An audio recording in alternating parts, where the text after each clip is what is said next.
আসসালামু আলাইকুম সবাইকে Bengali sisters kitchen travel and vlog থেকে নাস্তায় টোনা সালাদ কীভাবে বানিয়ে নেবেন দেখুন। তাহলে এনেছি টোনা ক্যানেটটা, এখানে আছে 200 গ্রাম, এখানে আছে গাজর মিডিয়াম সাইজ একটা, ধনেপাতা কুচি, পেঁয়াজ মিডিয়াম একটা, ডিম দিয়েছি আমি এখানে 2টো, এখানে মায়োনেজে নিয়েছি 3 টেবিল চামচের মতো, এখানে আমি গ্রিক্স ইয়োগurt যেটা গ্রিক ইয়োগurt এটা নিয়েছি 1 টেবিল চামচ, এখানে নিয়েছি লেবু, সিরাচা, কাঁচামরিচ আর ব্ল্যাক পেপার। আপনারা যারা ঝাল কম বেশি করে নিতে পারেন, বাচ্চারা থাকলে কাঁচামরিচ কুচি না দিলেই বেটার। আর এখানে নিয়ে নিয়েছি স্বাদ মতো লবণ। এখন আমি একে একে মিক্সড করে নিচ্ছি। দিয়ে দিচ্ছি আমি প্রথমে টোনাটা, দিয়ে দিচ্ছি পেঁয়াজ কুচি, দিয়ে দিচ্ছি কাঁচামরিচ কুচি, গাজর কুচি, দিয়ে দিচ্ছি টক দই, দিয়ে দিচ্ছি মায়োনেজ,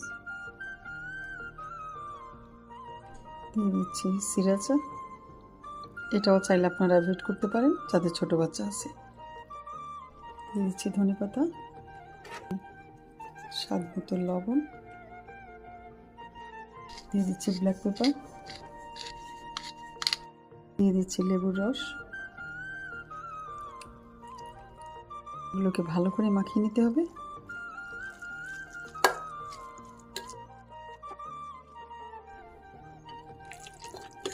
পুরোপুরি হয়ে গেল।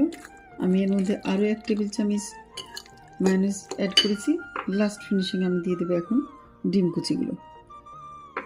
ডিম কুচি দিয়ে করলে কেমন জানি একটু হয়ে যায়, তো আমি ডিমটা লাস্টে দিই আর আলতো হাতে হালকাভাবে আর কি মিলিয়ে নিই, তাহলে ডিমটার বোঝা যায় আর তেমন বেশি মিলিয়ে যায় না মুখে পড়ে।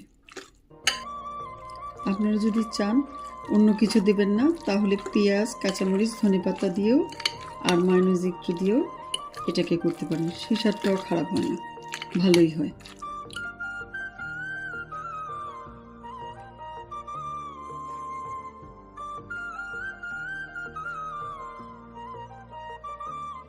আপনারা ওইভাবে বানিয়ে ফেলুন।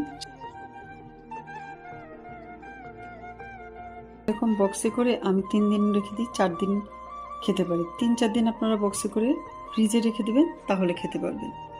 আজকে তাহলে এই পর্যন্তই। আল্লাহ হাফেজ।